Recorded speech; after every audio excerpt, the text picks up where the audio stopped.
taking place. We have the pleasure of having with us Honorable External Affairs Minister Dr. S. Jaishankar, Honorable Finance Minister Madam Nirmala Sitharaman, Sherpa Amitabh Kansal, Secretary DA, also Foreign Secretary Sir, as well as Shishingla, Chief Coordinator of the G20. They will make brief opening statements, after which we'll open the floor for questions. Please note that we may not be able to accommodate all your questions given the time limit, but I would request now, sir, if you would like to take the floor first. Thank you. Thank you very much. Friends from the media, it is a great pleasure for all of us to speak to you even as the G20 summit deliberations continue. You may be aware that at the start of the second session, the summit has adopted the G20 New Delhi Leaders Declaration. What I would like to do is to give you an overarching perspective of India's G20 presidency. Thereafter, I would request my colleague, Finance Minister Nirmala Sitharaman, to speak about the key outcomes from the finance track. The Indian G20 Sherpa, Amitabh Kant, will then similarly speak on the results of the Sherpa track. We would thereafter be very glad to respond to your questions and comments.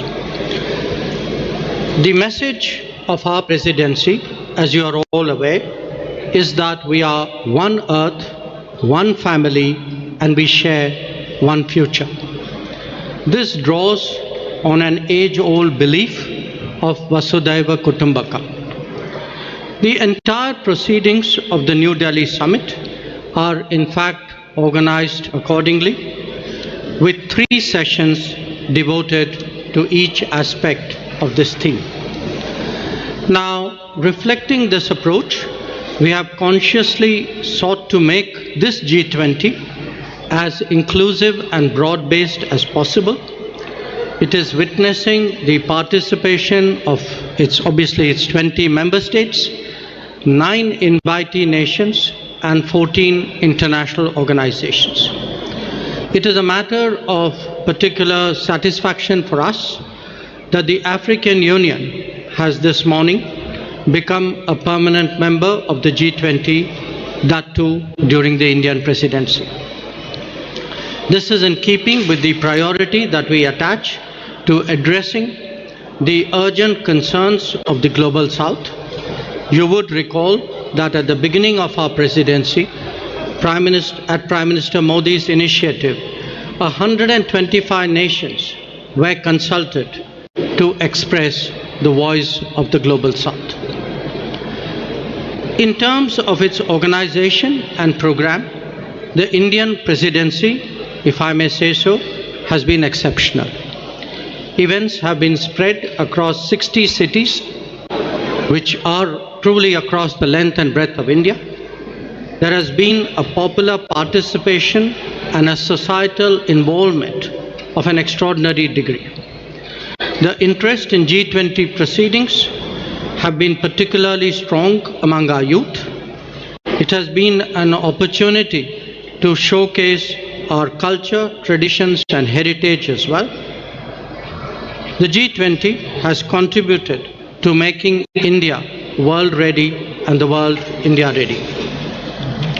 The declaration that the leaders have agreed on today focuses on promoting strong, sustainable, balanced, and inclusive growth. It seeks to accelerate progress on SDGs and has come up with an action plan accordingly. It envisages a Green Development Pact for a sustainable future. It endorses high-level principles on lifestyle for sustainable development, voluntary principles on hydrogen, the Chennai Principles for a Sustainable and Resilient Blue Economy, and the Deccan Principles on food security and nutrition, among others. The transformative and inclusive role of technology has been highlighted with a focus on digital public infrastructure. The Indian presidency's proposal of a One Future Alliance has also been noted.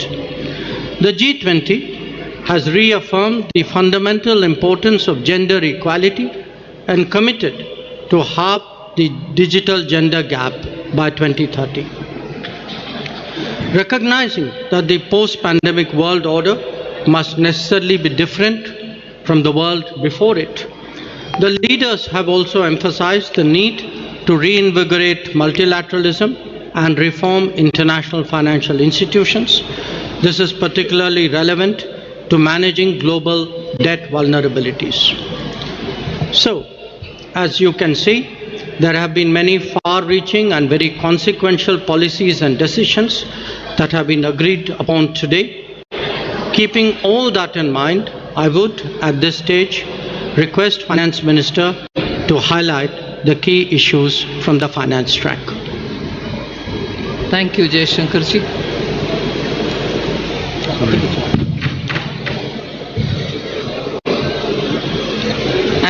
As was said by the External Affairs Minister, under the guidance of Honorable Prime Minister, India's G20 Presidency has worked for the theme One Earth, One Family, One Future. So today we are in a position to adopt, through the finance track, people-centric, action-oriented and far-sighted approach, and as a result of which several outcomes of the finance track will certainly reflect these objectives with which we started the negotiations. It has been very clear in our mind that we should ensure that no one is left behind in our pursuit of global solutions. So we have endeavored to support countries, especially those from the global south, to be an integral part of the global decision-making process. The G20, as you all know, is a very diverse group. Each country is at different milestones of economic development, and their trajectory is also very different in achieving their developmental goals. So through well-curated debates and careful assimilation of all the perspectives, the Indian presidency has crafted solutions that resonate with each member, offering a shared path forward for all. Many action-oriented outcomes of this presidency contain comprehensive strategies that cater to the unique needs and aspirations of all developing nations. We assumed the presidency at a challenging time of geopolitical tension. The Indian presidency has worked to ensure that these divergences don't overshadow the core developmental outcomes or concerns of the global community that demand collaborative solutions. So today, as I look back at the 10 months of Indian presidency, I am left with gratitude and satisfaction. I can confidently state that the Indian G20 presidency has walked the talk. Now, let me share with you just some of the key achievements of the Indian presidency, the finance track. First one is the outcomes which are focused on strengthening the MDBs to address shared global challenges of the 21st century. So under this strengthening MDBs, there are 4 key highlights that I'd like to bring to your notice. The first one is agreement on the need for a better, bigger, and more effective MDBs. It is so necessary to have better, bigger, and more effective MDBs because the developmental demands from all across the globe is so high, these institutions will have to be better and bigger.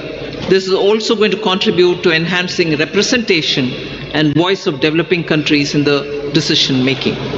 The second under the MDBs, strengthening of MDBs, is the G20 Independent Expert Group on strengthening MDBs, and this was established and it has submitted its volume 1. The first report, their report consists of 2 volumes. The first volume has already been submitted. The report recommends a triple agenda that dovetails with the call for the bigger, better, and more effective MDBs. The third point in strengthening MDBs is the agreement to collectively work towards boosting World Bank's financing capacity. Here the options will be explored that will deliver a powerful boost to the IBRD headroom to support low-income and middle-income countries. And the fourth, endorsement for the G20 roadmap for implementation of the recommendations of an independent panel on capital adequacy framework of the MDBs. So the CAF recommendations are focused on enabling MDBs to use their existing resources effectively. The roadmap estimates, this is going to be of interest for the media, the roadmap estimates that implementation of the CAF and the measures thereby will potentially yield additional lending headroom of approximately 200 billion US dollars over the next decade. So through these achievements, India has harnessed the opportunity provided by the G20 Presidency to effectively articulate and embed the priorities of the Global South in the larger global conversation on the MDB reforms. I move to the second, laying the building blocks for a globally coordinated and comprehensive policy and regulatory framework for crypto assets. The global push for clearer policies on crypto assets has gained momentum under the Indian presidency, and a global consensus is emerging on the same. The presidency will support the IMF and the FSB, and FSB is also setting the contours of the regulatory framework for a globally coordinated approach to crypto assets. So the presidency, with the support of IMF and the FSB, is setting these contours. The IMF and FSB synthesis paper, about which I've spoken to the media earlier, including a roadmap. On that, I just want to give my observation. This synthesis paper delves into how the policy and regulatory frameworks developed by the IMF and the FSB, alongside the other standard-setting bodies, will fit together and interact with each other. This paper is now available in the public domain for all of you all to see. The third one, which I'd like to draw your attention to, is the financial inclusion and productivity gains through digital public infrastructure. India, as you all are aware, through the India Stack, became the first country to develop all three foundational DPIs: the digital identity, the real-time fast payment, and a platform to safely share personal data without compromising privacy. So embedded this concept in the G20 financial inclusion agenda by formulating G20 policy recommendations for advancing financial inclusion and productivity gains through digital public infrastructure. This set of recommendations cover 5 aspects: use of DPIs and accelerating financial inclusion, fostering well-designed DPIs, regulatory and supervisory aspects of DPI, institutional and governance arrangements by DPI, and ensuring customer protection. So DPI has also been integrated into the G20 Financial Inclusion Action Plan, the FIAP, which will run between 2024 and 2026. That's a strong legacy of the Indian presidency.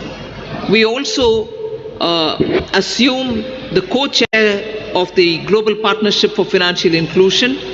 The implementation of the Financial Inclusion Action Plan, as well as the policy recommendations on DPI, will remain as areas that will continue to be heard across the G20 forum. So the fourth one, which I'd like to highlight, is the debt resolution under the common framework and also beyond the common framework. Since its establishment in 2021, only Chad as a country has had its debt restructured. The others have been waiting. So since India took over the G20 presidency, good progress has been made in the ongoing country cases under the common framework of debt treatment, and the three countries in that are Zambia, Ghana, and Ethiopia. We've also succeeded in using the G20 platform to also put in place a coordinated mechanism to address the debt situation of Sri Lanka, which is outside of the common framework. So G20 will continue discussing the policy-related issues linked to the implementation of the common framework and make periodically such appropriate recommendations. The launch of the Global Sovereign Debt Roundtable, which is co-chaired by IMF, the World Bank, and also the G20 Presidency, to enhance the conversation among the various stakeholders and address current shortcomings in the debt restructuring process. That has now become an institution which is actually acting as a catalytic agent in getting resolutions done faster. The fifth point under the finance track, which I'd like to bring to your notice, is the financing of cities of tomorrow. Key concerns of the low-income countries and emerging markets is always been to mobilize resources for financing sustainable, resilient, and also inclusive cities of tomorrow. The G20 principles, which are issued for financing cities of tomorrow to promote effective and efficient use of financial resources to support urban development that is socially inclusive, environmentally responsible, and economically sustainable, are now all under the framework of the principles which have been used. The MDBs and the development financial institutions can use these principles in their financing plans for urban infrastructure.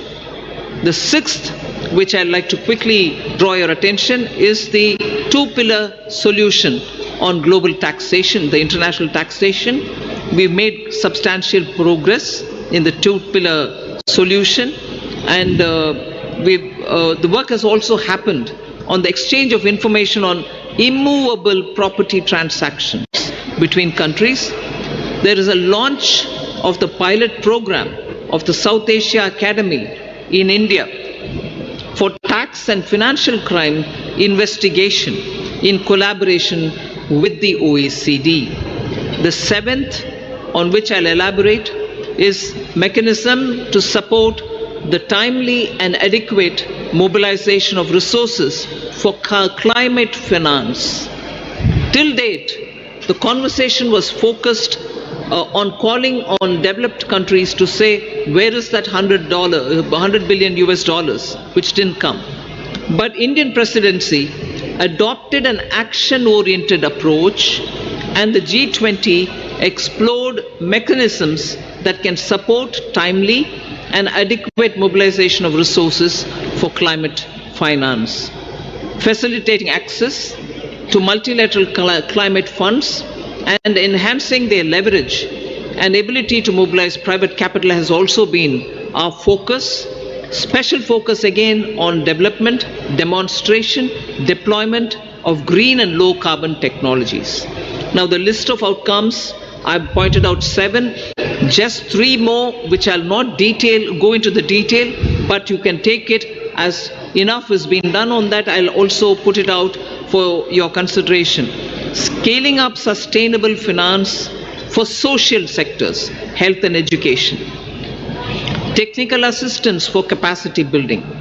Then global conversation on transition policies, especially to include range of options, both on pricing and non-pricing. And the third one, enhancing finance health collaboration so as to cover many other work streams as well.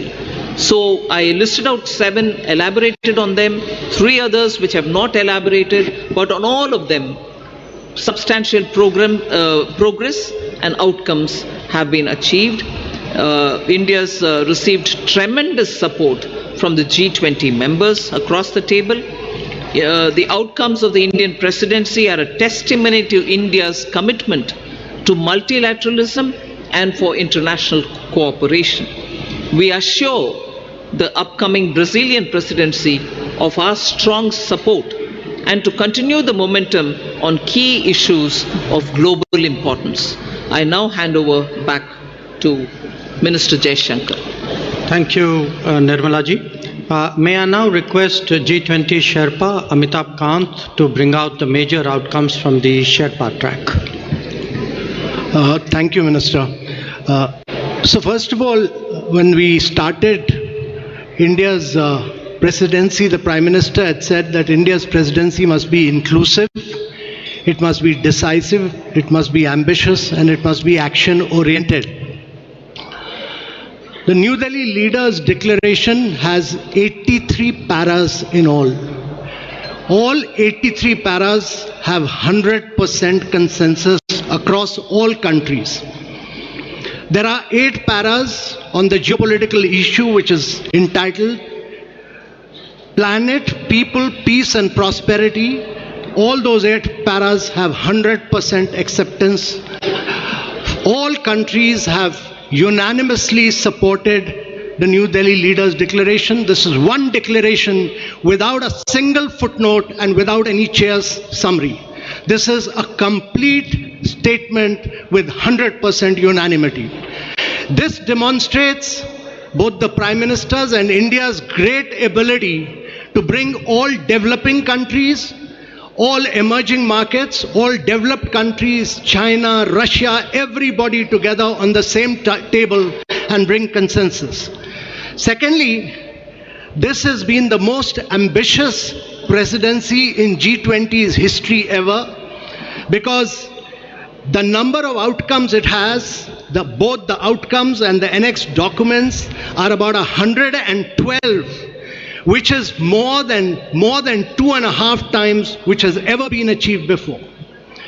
Thirdly, this presidency, if you go through the New Delhi Leaders' Declaration, it has a huge India narrative, it has a huge India footprint, whether you look at the Deccan high-level principles on food security, whether you look at the Chennai high-level principles for blue ocean economy, whether you look at the Goa roadmap for tourism, whether you look at the Gandhinagar implementation roadmap for land restoration or Jaipur call for enhanced MSMEs, all this will leave a huge footprint of India in G20.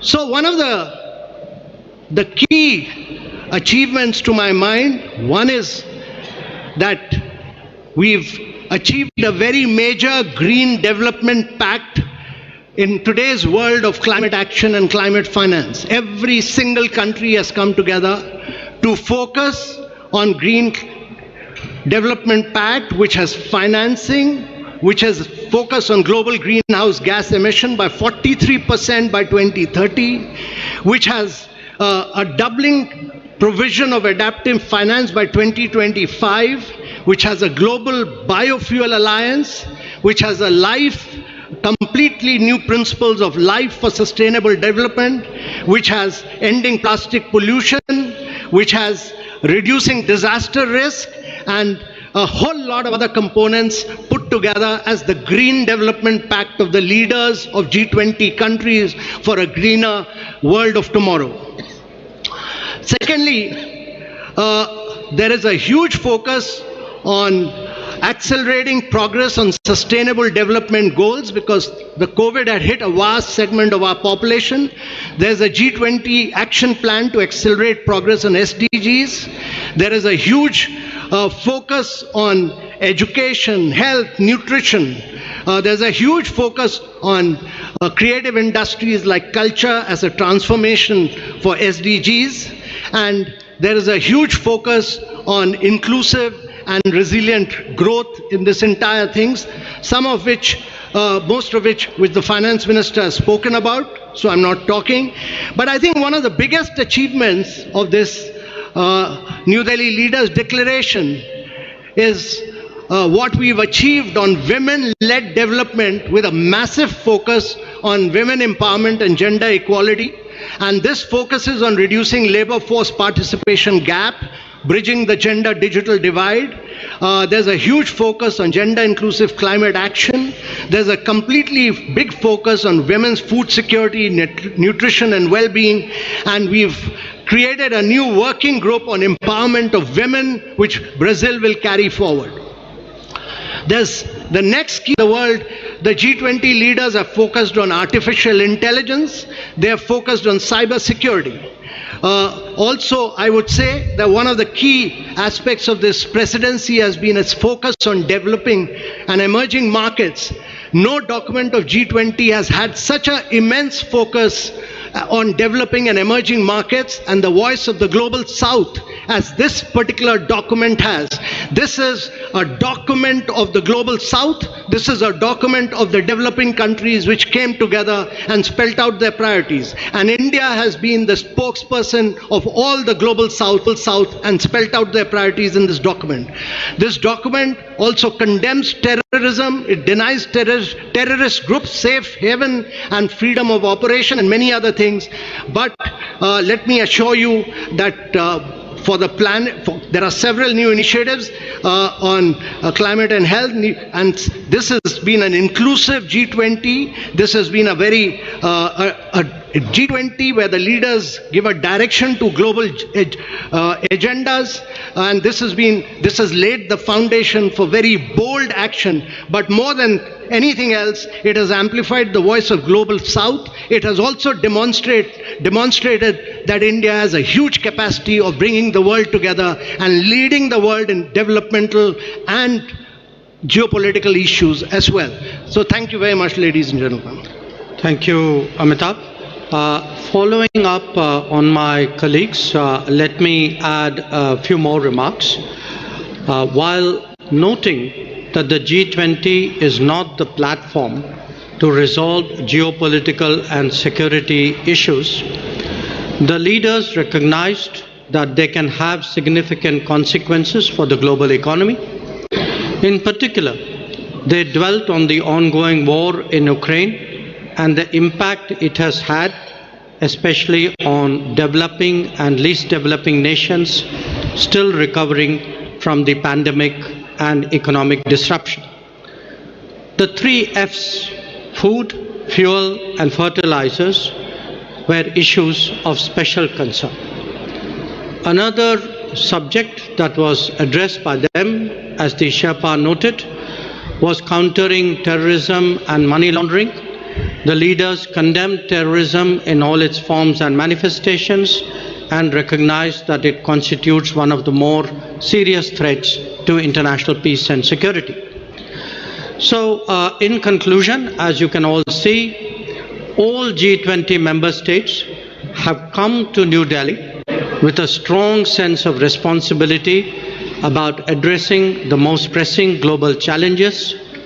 Speaking for India, we are clear that no one left behind, as the finance minister highlighted, no one left behind is as much a foreign policy goal as it is a domestic one. Indeed, it should be a global one. Obviously, there are differing viewpoints and interests at play in regard to the various issues under discussion. However, we have been able to find common ground on all of them.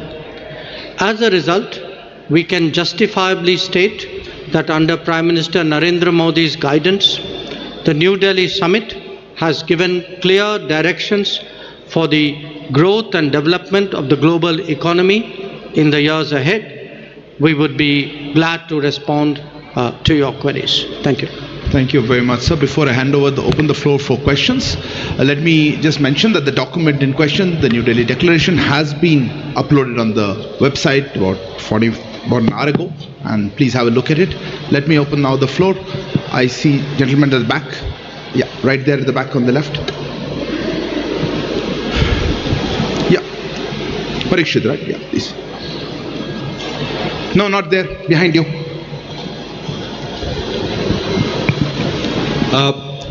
One question to... Please introduce yourself and the organization. I'm Parikshit Luthra from CNBC TV 18. My question to Minister Jaishankar and G20 Sherpa Amitabh Kant and also Finance Minister Nirmala Sitharaman. How difficult was it to have consensus on the wording of the Ukraine-Russia war? This has been a difficult point in every conversation in the G20. There were several drafts circulated. We heard of a new draft this morning as well. Were there any countries which actually helped India in bringing consensus on the table? I see a name. I see the lady here. Please, ma'am. Yeah, you.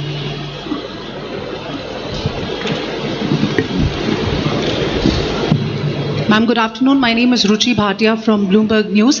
The Ukraine paragraphs also mention about the work that Turkey did with respect to getting some sort of a consensus on the issue of the Black Sea grain deal as well. Where are things with respect to that, and can we expect any movement on that critical issue anytime soon, because it does concern several nations across the globe? Thank you. There's a hand there, the gentleman. Yeah, right at the back on the left. Microphone, please. Yeah, it's working. This is Manas Pratim Bhuyan from Press Trust of India, PTI. In one of the paragraphs referring to the Ukraine conflict, it is mentioned that there were different views and assessment of the situation. So, how do you explain this line about having differences on the Ukraine crisis? The question to Foreign Minister or the G20 Sherpa. Gentleman here. Hi, this is Ashish Singh from the Geostrata. Going forward, how will we see action for climate-related adaptation financing for the Global South, especially with India being part of the Troika? Thanks. We'll take one last question there. Yeah, there. Yeah, the lady there. I'm sorry. Behind you, right at the back.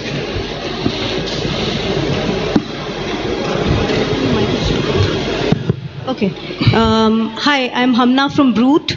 I wanted to know, does India see itself as the leader of the Global South, and how did it assume this role? Because there's been a lot of conversation about bringing the Global South together.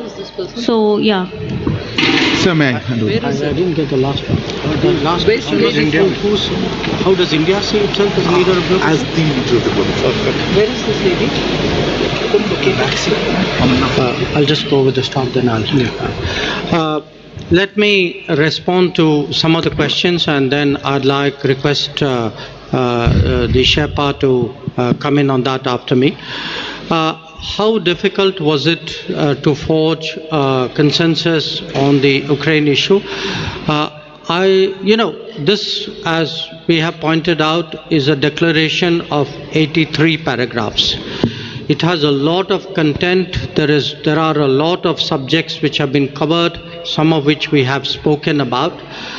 But obviously, because of the ongoing conflict, the strong views about it, considerable time was spent, especially in the last few days, in regard to geopolitical issues, which really centered around the war in Ukraine. The question who helped, eventually everybody helped, because everybody came together for the consensus.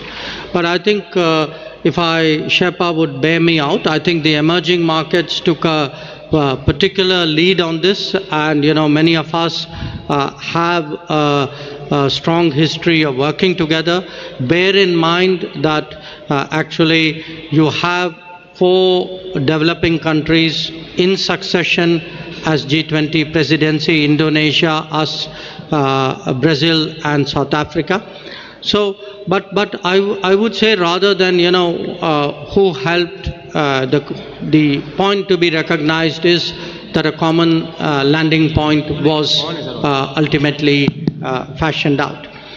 On the Black Sea grain corridor, there are many discussions going on.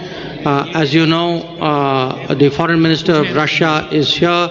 The President of Turkey and his delegation are here. UN Secretary General is here. Other people are here. So it's natural that there would be discussions going on this. In the past, I should add, when the Green Corridor was created at Bali last year. We had also, in our own way, contributed to some bridging of viewpoints and concerns, both between, at that time, between Turkey and Russia, and also worked with the UN Secretary General. On the sentence, or that phrase about having different viewpoints and assessments, I think we are being transparent. I mean, it is a fact. This is today a very polarizing issue. There are multiple views on this. There are a spectrum of views on this. So I think in all fairness, it was only right to record what was the reality in the meeting rooms, and I think that is the sense that is sought to be captured. And I will leave the climate action issue to Sherpa, and I don't know if Finance Minister would like to speak on it. But on the global south, look, it is not, what India has tried to do, beginning with our presidency, was to seek to ensure that the concerns of the global south constitute the core agenda of the G20 deliberations. Because after 3 years of pandemic, after economic disruptions of various kinds, after the impact of the Ukraine conflict, after climate events, the fact is that the countries of the global south are in deep economic distress. And that distress has not, in our view, been fully recognized till now. And we therefore very consciously started off with the Voice of the Global South Summit. But again, I emphasize, the voice was of the summit. It was a voice of 125 countries who participated in that summit. But we, as the G20 presidency, we saw it as our responsibility of distilling the views which were expressed in that summit and putting it before the rest of the G20. And we can take a lot of satisfaction that many of the issues that the Finance Minister highlighted, which the Sherpa highlighted, these are truly global south issues, and we hope that certainly the Delhi summit and the deliberations which will take place today and tomorrow would give strong guidance to take them forward. Sherpa, Amitabhji, if you want to add to it. On the Russia-Ukraine crisis, India worked very closely with Brazil, South Africa and Indonesia. And I want to say that it was the emerging markets which played a very key role. India worked with all the emerging markets which played a very key role. There was very tough, very ruthless negotiations which went on for several days non-stop.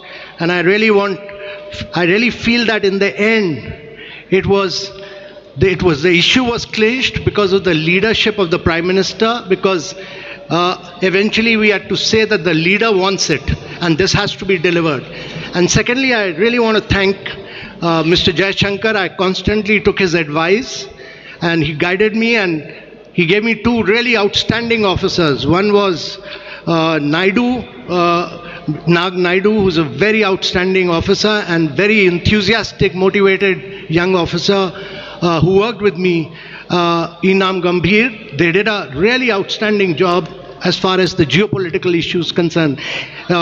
I had two other Foreign Service officers who've done brilliant work, Abhay Thakur and Ashish Sinha, on different aspects. But on geopolitics, they've done a really spectacular work. So it was really great teamwork. It was just brilliant teamwork by India, which has enabled us to achieve consensus on an issue on which the world has evaded any consensus. Even the Bali document which we talk about, actually we could not move forward with it because we could not arrive consensus in it for the first meeting. And on climate, let me tell you that this is one of the most ambitious document on climate, because it talks about almost 5.9 it moves first the language from billions to trillions, and secondly, it talks about 5.9 trillion requirement for the presidency and for the G20 countries, and it lays a huge focus on life principles. It lays a huge focus on reforms of the multilateral institutions because they were designed for the World War II and not for climate action. So all of these, it talks about new financing instruments, many other things, but in totality, if you look at it, it's probably the most vibrant, the most dynamic, and the most ambitious document on climate action that has come out anywhere. Finance Minister. Just to add one line on the climate finance matter, the question was raised whether mitigation is being dealt with or not. It deals with the mitigation, all right, but it also looks at adaptation and resilience. I think now the debate on climate finance is also moving much more into resilience, whether it is infrastructure or planning for it or funding. Resilience takes precedence. That is one. And second, country-specific solutions are now going to be possible. It's not going to be one size fits all. The problem of each country, particularly on climate, is so different from one another. So this Delhi Declaration and also the discussions which were held during India presidency has focused on that. And thirdly, pricing and non-pricing tools are also now available for countries to adopt. It is not just going to be price it if it is carbon intensive and forget the others. Countries do demand pricing as one of the tools, but non-pricing solutions are also going to be a lot more friendlier to countries with different carbon emission levels. Thank you. Thank you. I'll open there's a lady here. Yeah, please. It's okay. No, ma'am, the microphone's already there. Yeah, go ahead, ma'am. You have the microphone.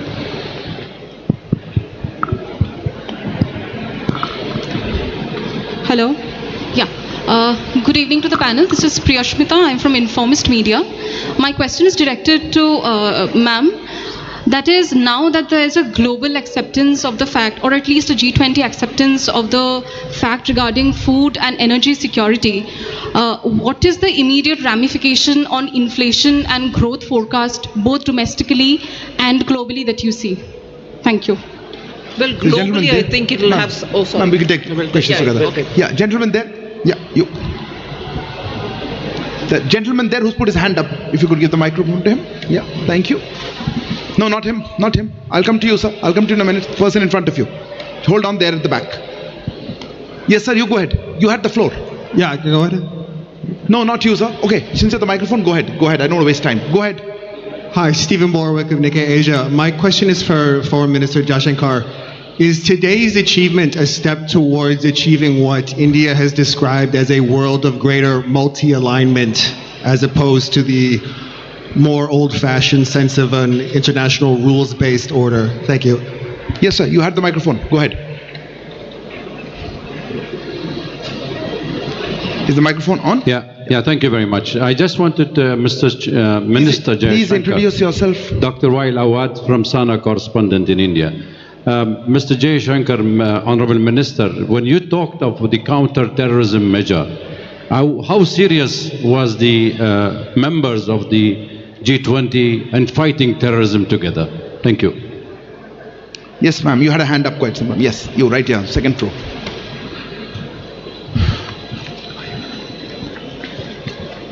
Samira Hussain with BBC News.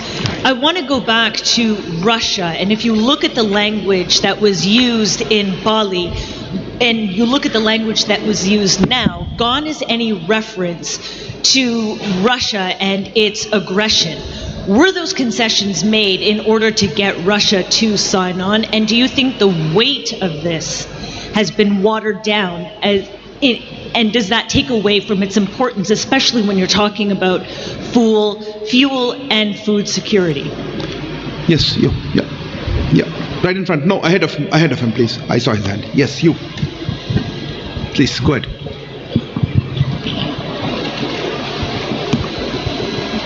Hello. Yeah, sir, Rishikesh from the Press Trust of India. Everyone must surprised by this outcome.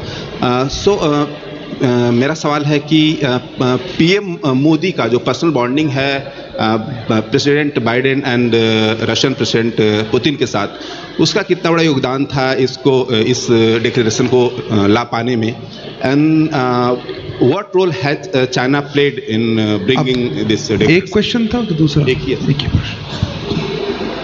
we'll take another one or just pass these on? One more. There was a lady gentleman there. Yeah, sitting there. Yeah, behind you.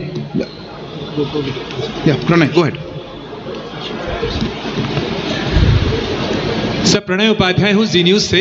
मेरा सवाल इस चीज को लेकर है कि African union का जो G20 में इंक्लूजन हुआ है, ये अपने आप में काफी रिकॉर्ड टाइम में हुआ है। जून में प्रधानमंत्री ने सभी नेताओं को चिट्ठी लिखी थी और सितंबर में अब हम स्थिति में है कि अफ्रीकन यूनियन इसमें शामिल है। क्या कुछ इसके पीछे हुआ? इंडिया ने इसमें कितना इन्वेस्ट किया इसकी लॉबिंग के लिए या इस प्रयास के लिए? थोड़ा अगर आप इस बारे में साझा कर सकें। Sir. Maybe Finance Minister would like to. On the inflation question, globally, of course, it's going to have an impact the moment it is executed. The understanding is executed and the grain movements start from Russia and from Ukraine. So, particularly countries which have been hard pressed, which have originally and for a very long time depended on grains coming from these two countries, are now waiting to have that back again. As a result, I think it will cool off inflation, particularly in food grains. Domestically, we've had very little grains coming in. Except for edible oil, particularly sunflower oil, our imports have not been so much dependent on these countries. There are times when we've brought in extra edible oil, and therefore to that extent, yes, it will certainly have an impact on domestic inflation as well. But largely, India's domestic inflation is affected by vagaries of the monsoon or supply side problems. Global impact is not as much as countries which are outside dependent on grains coming completely for their consumption from outside. If I could respond to the question whether this is a world of monthly alignment. I mean, first of all, when we are talking about G20, let us remember that this is a forum for international economic cooperation. Its primary focus is on economic growth and development. And in a way, the G20 itself is a reflection of multipolarity. The fact that there was, in a way, the salience of G7 was a decade ago replaced by the salience of the G20. I think that itself was a statement. Now, what you see before you in terms of the leaders' declaration and the discussions that are going on are obviously discussions among a very broad, very diverse range of countries at different levels of economic development, whose economic and social, cultural composition is quite different from each other. So I think in that sense it's quite reasonable to assume that there is a certain there's a spectrum of views and interests out here which we have tried to harmonize to produce the declaration. The question on counter-terrorism, what happens? I would draw your attention to paragraphs 74 and 75 of the leaders' declaration. 75 speaks about the role of the FATF because clearly the financing of terrorism is a very strong concern which the entire international community, not just the G20, shares. The 74 deals with illicit trafficking and diversion of small arms and light weapons. So I think these are concerns. So within the G20, I think these conversations are quite helpful. But obviously in terms of policy action, they will be carried into their particular mechanisms and forums which focus on the issue. With regard to the to the comparison with the Bali declaration, I would only say Bali was Bali and New Delhi is New Delhi. I mean, Bali was a year ago. The context, the situation was different.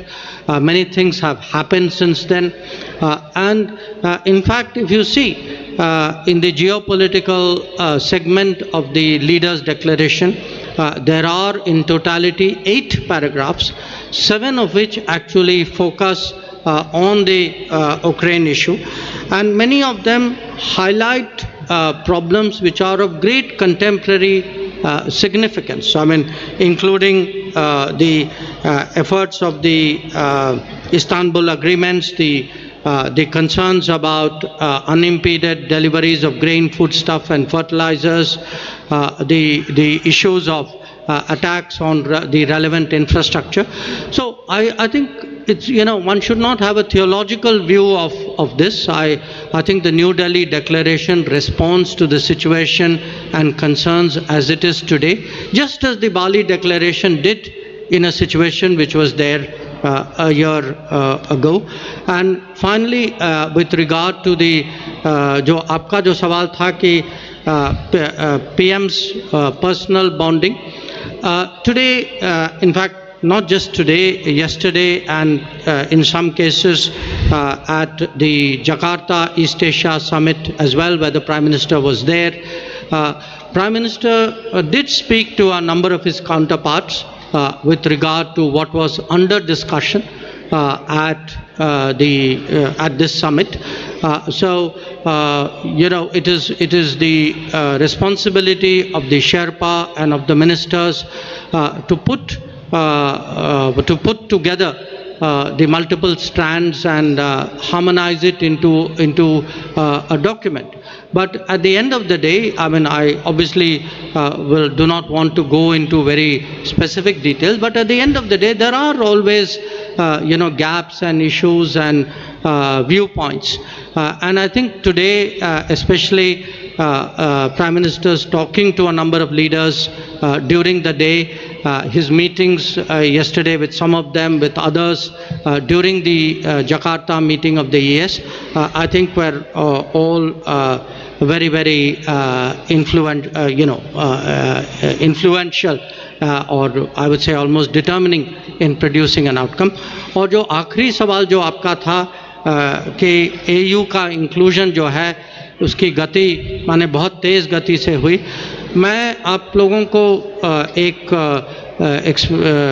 याद दिलाना चाहता हूं कि जो बाली summit के दौरान, बाली के summit के अंत में जो उस समय अफ्रीकन यूनियन के अध्यक्ष जो थे, सेनेगल के राष्ट्रपति थे मैकी सॉल, तो वो उस समय प्रधानमंत्री और इंडोनेशिया के राष्ट्रपति के पास आए और उनकी शिकायत थी कि G20 की सदस्यता के बारे में जो अफ्रीकन यूनियन का जो हक जो बनता है उस पर बिल्कुल चर्चा नहीं हुई थी। तो उस समय प्रधानमंत्री जी ने उनको आश्वासन दिया था कि भारत के अध्यक्षता में ये मैं जरूर करवाऊंगा। जो मुझे याद है उन्होंने कहा कि ये मोदी की गारंटी है, और ये गारंटी आपने देखा है कि आज उन्होंने पूरा इसको डिलीवर किया है। और कुछ ही दिन पहले जब हम लोग ब्रिक्स के शिखर सम्मेलन में थे, उस समय वही राष्ट्रपति मैकी सॉल जी वो प्रधानमंत्री के पास आए और उन्होंने कहा कि मुझे याद है कि आपने ये वादा किया था और मुझे बहुत मैं आपकी तारीफ़ करता हूँ कि आपने पूरा जोर लगाया था उसमें। Very quickly in English the summing up of that was last year in Bali the president of Senegal, Macky Sall, all right, that was interpreted. Thank you very much for saving me in the trouble.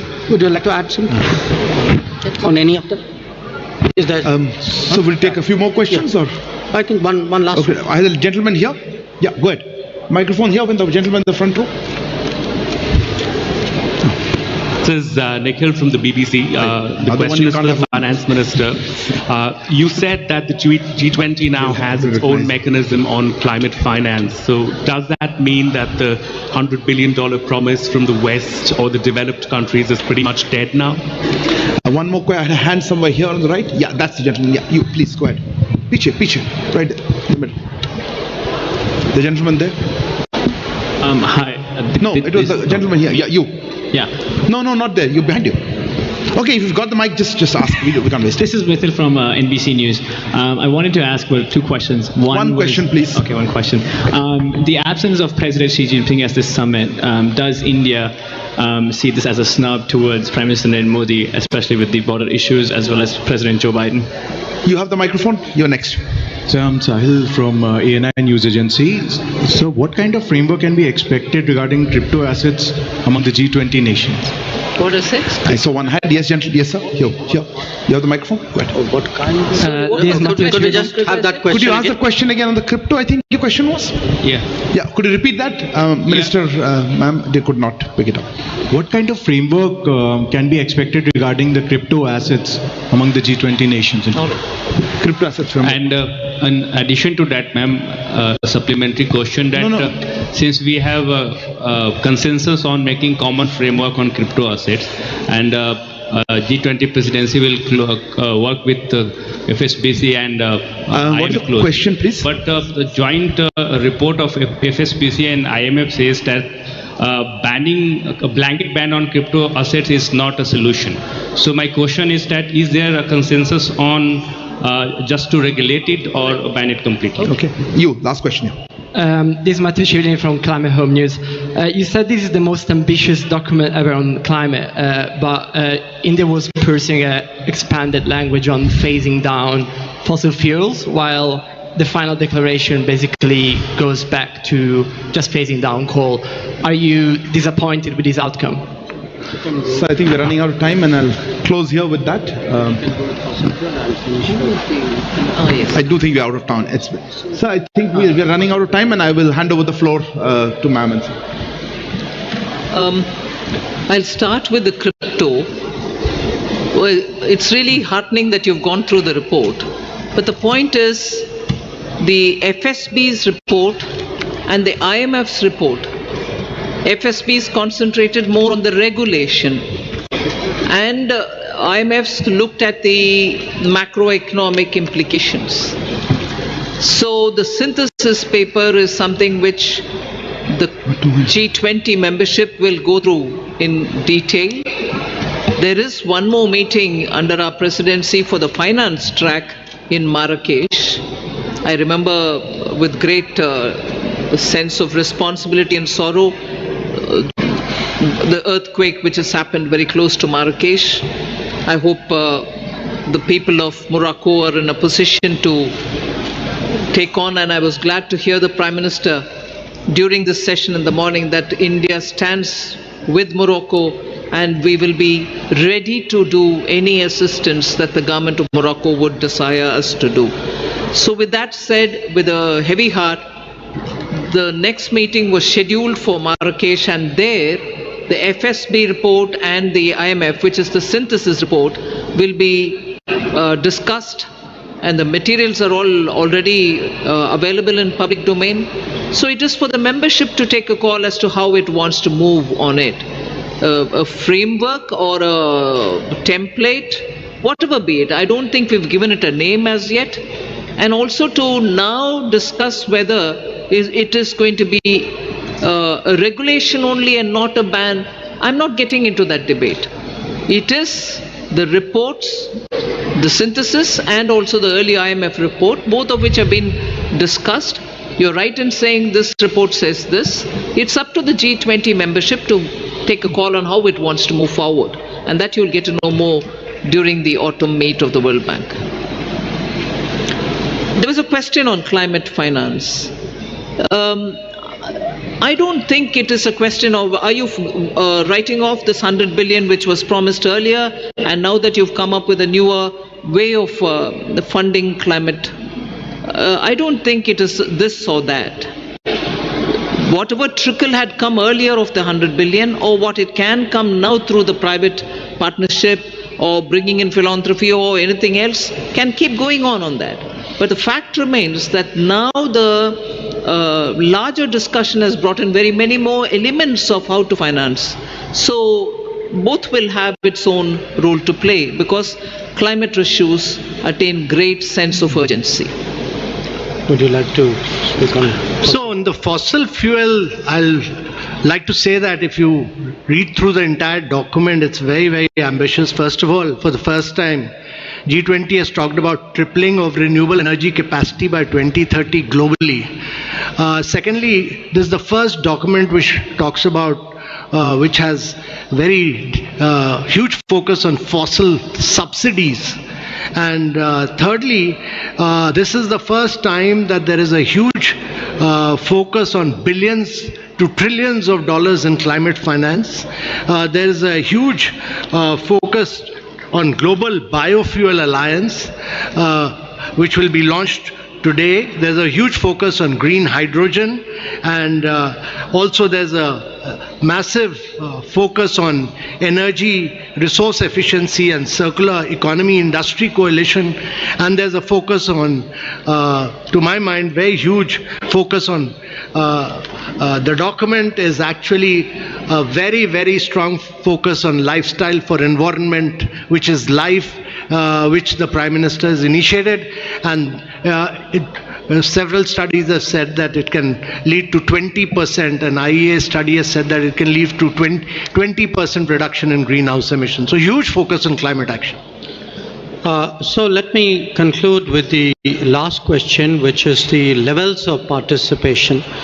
I think it's for every country to decide at what level they would be represented. I don't think one should overly read meanings into it.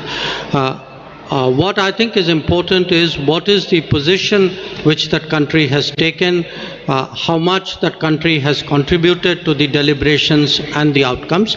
And I would say here that all the G20 members, and since the question was asked specifically about China, I would say China as well, that China was very supportive of the various outcomes, and it is only